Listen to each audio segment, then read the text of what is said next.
क्या आप भी जब मिट्टी इतनी ड्राई हो जाती है उसके बाद पानी डालते हैं?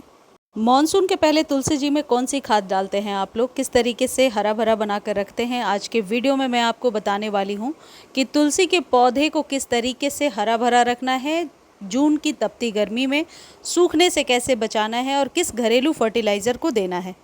तुलसी एक औषधीय पौधा है, इसका सूखना भी अच्छा नहीं माना जाता क्योंकि एक धार्मिक पौधा भी है। तुलसी में एंटीबैक्टीरियल, एंटीवायरल, एंटी फंगल और बहुत सारे एंटीऑक्सीडेंट के गुण होते हैं। कई बीमारियों जैसे सर्दी खांसी में या फिर कई प्रकार के स्किन डिजीज़ में हेल्पफुल होता है, इसलिए इसे घर में ज़रूर लगाना चाहिए क्योंकि इसके हेल्थ बेनिफिट्स बहुत ज़्यादा हैं। चलिए बात करते हैं कि तुलसी के पौधे को सूखने से कैसे बचाना है। सबसे पहली चीज़ जो आपको ध्यान रखना है, अभी तुलसी जी के पौधे पर डेली मॉर्निंग में वाटरिंग कीजिए, सुबह-सुबह पानी दीजिए और इतना पानी दीजिए कि बहुत अच्छे से पौधा तर हो जाए। यानी कि ऐसा ना हो कि मिट्टी एकदम ड्राई रहे और पानी आपने दे भी दिया और 1-2 घंटे के बाद पानी सूख जाए। इतना पानी दीजिए कि आपको दिखे कि ड्रेनेज होल से पानी बाहर आ रहा है, यानी जड़ों तक पानी पहुँच गया है।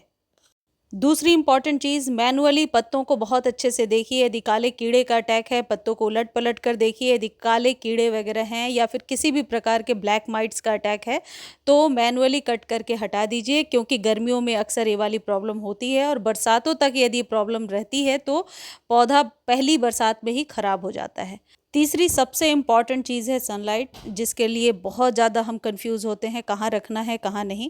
मॉर्निंग की धूप दीजिए अपने पौधे को 2 से 3 घंटे के लिए, लेकिन दोपहर की धूप से बचा कर रखना है। आपने ग्रीन नेट के नीचे रखा है तो ठीक है, अदरवाइज़ बचाने का ये भी तरीका है कि आप किसी बड़े पेड़ के नीचे रख दीजिए, यानी कि डायरेक्टली पत्तियों पर दोपहर की धूप ना पड़े, इस बात का ध्यान रखें। अगली इम्पॉर्टेंट चीज़ यानी चौथा पॉइंट है जो आप ध्यान रखेंगे वो है टाइलिंग। बरसातों के पहले हर एक 15 दिनों पर अपने पौधे पर अच्छे से गुड़ाई करते रहें। मिट्टी क्योंकि धूप में अक्सर सख्त हो जाती है, मिट्टी सख्त नहीं होनी चाहिए, अदरवाइज़ बरसातों में ऊपरी लेयर पर बहुत ज़्यादा काई जम जाता है या फिर कई बार हम खाद वगैरह भी देते हैं तो रूट्स तक नहीं जाता क्योंकि मिट्टी ढीली नहीं रहती। तो मिट्टी जब ढीली रहती है इस तरीके से जैसे मैं आपको दिखा रही हूँ, तो ऐसे में पौधा बहुत अच्छे से सर्वाइव कर पाता है और रूट्स तक ऑक्सीजन मिल पाता है। इसलिए ये इम्पॉर्टेंट चीज़ें ध्यान रखिए कि मिट्टी में आप गुड़ाई करते रहें।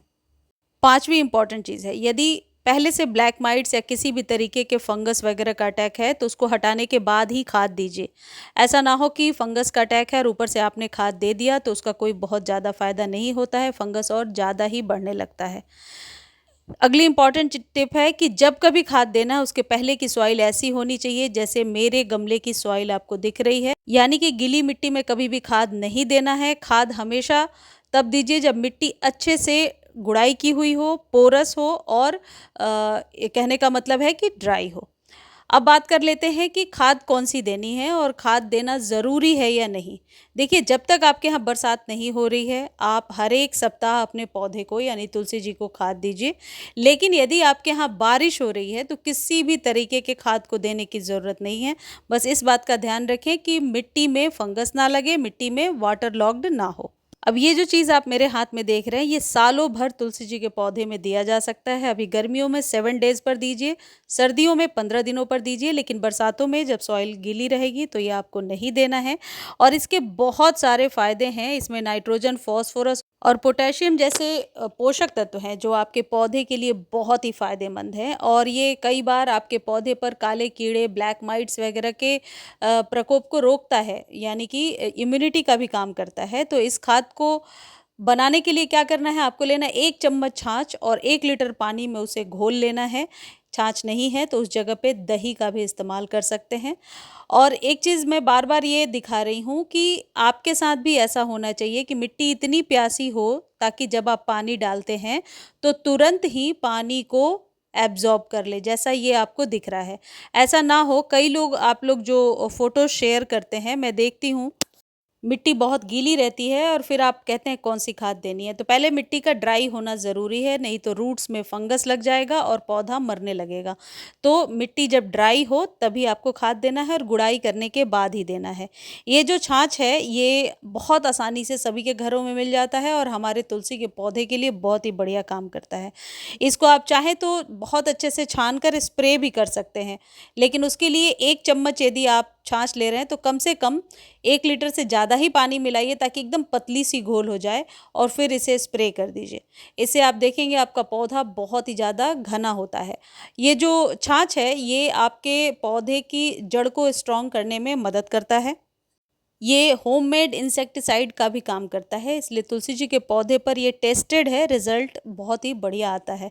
इसका आप इस्तेमाल कीजिए बरसातों के पहले, और बरसात के समय में बताऊँगी कौन-सा खाद फिर डालना है। इन 5-6 बातों का ध्यान रख के आप अपने तुलसी जी के पौधे को स्वस्थ रख सकते हैं। डेली वाटरिंग करना है, मॉर्निंग की धूप दीजिए और खाद देते रहिए ताकि जड़ों में मजबूती बनी रहे। इस वीडियो को फेसबुक पर देख सकते हैं और किसी भी खाद को खरीदने का लिंक डिस्क्रिप्शन में दिया हुआ है। इस समय कौन से पौधे को नर्सरी से खरीद सकते हैं, गर्मियों में कौन से फूल देने वाले पौधे हैं, इसका वीडियो जो है प्रियाज़ बालकनी गार्डन और क्विक गार्डन 1M पर शेयर कर दिया है, जाकर के देख सकते हैं। मुझे उम्मीद है ये वीडियो आपको बहुत अच्छी लगी होगी। धन्यवाद।